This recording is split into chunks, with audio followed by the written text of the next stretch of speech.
నమస్కారం అండి. ఈరోజు మనము ఆంధ్రప్రదేశ్ శ్రీ సత్యసాయి జిల్లా కదిరి పట్టణం, కదిరి మున్సిపాలిటీ పరిధిలో ఉన్నటువంటి 20 వార్డులో మనకంతా కూడా కదిరి ప్రాంతంలో మొట్టమొదటి వినాయకుల్లో మరి సింహకోట శివాలయం, శ్రీ లక్ష్మీ నరసింహస్వామి దేవస్థానం ముందర ఉన్నటువంటి విగ్రహాలు, ఈ విగ్రహాలు 3 కూడా మనకి వినాయక చవితి పండగ అనేటువంటిది స్టార్టింగ్ నుండి విగ్రహాలు ఏర్పాట్లు చేస్తూ వస్తున్నారు శివాలయం భక్త మండలి వారు.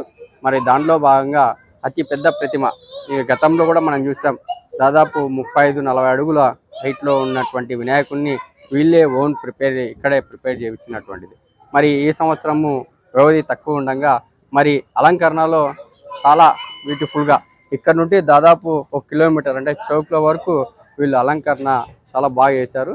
మరి ఇక్కడ మనం చూస్తున్నాం అతి పెద్ద వినాయకుని ప్రతిమ అనేటువంటి కదిరిలో పెద్ద వినాయకుల్లో ఈ యొక్క శివాలయం వీధి వారు చాలా మంచిగా ఈ యొక్క వినాయకుడిని ప్రతి ఏటా కూడా ఇంతింతై వటుడ ఎంత అయినట్టు వినాయకుని ప్రతిమలు చేయడం, మరి పూజలు కూడా అదే విధంగా పూజలు కూడా కొనసాగించడము ఆనవాయితీగా వస్తుంది. మరి దాంట్లో భాగంగా రేపు అనగా మంగళవారము సాయంకాలము మరి హోమం కూడా ఇక్కడ చేస్తున్నారు.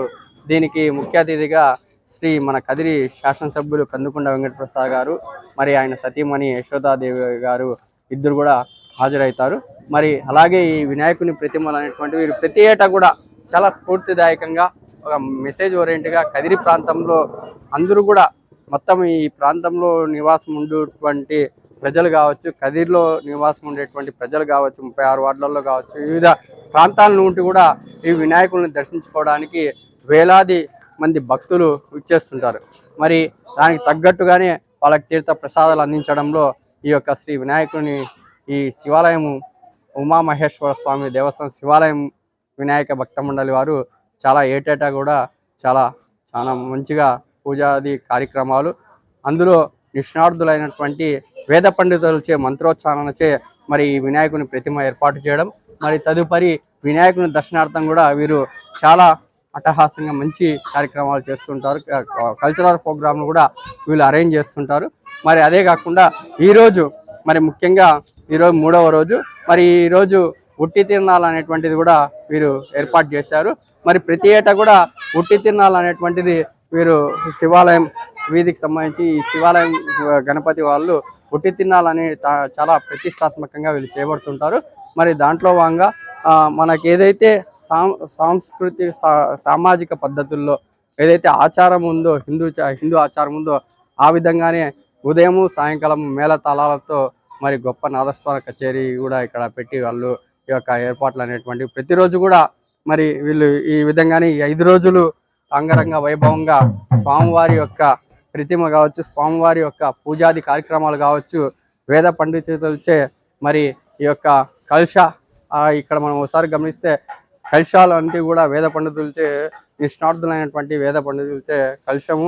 మరి అలాగే చివరి రోజు ముందు రోజు అంటే రేపు సాయంకాలం కూడా హోమాది కార్యక్రమాలు అనేటువంటివి మరి చేస్తున్నారు. మరి దీనిలో భాగంగా ఇప్పుడు మనం చూస్తున్నటువంటిది చాలా అంగరంగ వైభవంగా మరి ఈ యొక్క వినాయక చవితికి పురస్కరించుకొని ఈ 5 రోజులు కూడా పూజాది కార్యక్రమాలు, అలాగే లాస్ట్ రోజు కూడా మనం చూస్తున్నాం. ఇప్పుడంటే మోడర్న్గా డీజేలు వగేరా వచ్చాయి, కానీ వీళ్ళు కేవలం మంత్రోచ్చారణతో వేద పండితులతో మంత్రోచ్చారణ ఏదైతే వస్తుందో ఆ రికార్డ్చే వీళ్ళు వినాయకుని ప్రతిమ కూడా నిమజ్జనానికి తీసుకువెళ్ళేటువంటి ఆనవాయితీ అనేటువంటిది వీళ్ళే ప్రారంభించారు. మరి ఇక్కడ నుండి మనం ఒకసారి గమనిస్తే ఈ యొక్క 1 కిలోమీటర్ వరకు మరి చౌక్ల వరకు కూడా ఇక్కడ కుడివైపు ఎడమవైపు 2 వైపులు కూడా చాలా బ్యూటిఫుల్గా ఈ యొక్క లైటింగ్ అనేటువంటిది, డెకరేషన్ అనేటువంటిది కూడా వీళ్ళు చేస్తూ వస్తున్నారు. మరి ఈ సంవత్సరం కూడా అంగరంగ వైభవంగా ఈ యొక్క వినాయకుని ప్రతిమ కావచ్చు, అలాగే ఇక్కడ పూజాది కార్యక్రమాలు కావచ్చు, మంత్రోచ్చారణతే మంగళ వాయిద్యాలచే ఈ కార్యక్రమాలు కూడా మరి ముగింపు రోజు అనగా మర్నాడు ఉదయం 9 గంటలకే ఈ వినాయకుడు మరి నిమజ్జన కార్యక్రమాలకి అన్ని సర్వము సిద్ధం చేస్తున్నారు ఈ కమిటీ వారు.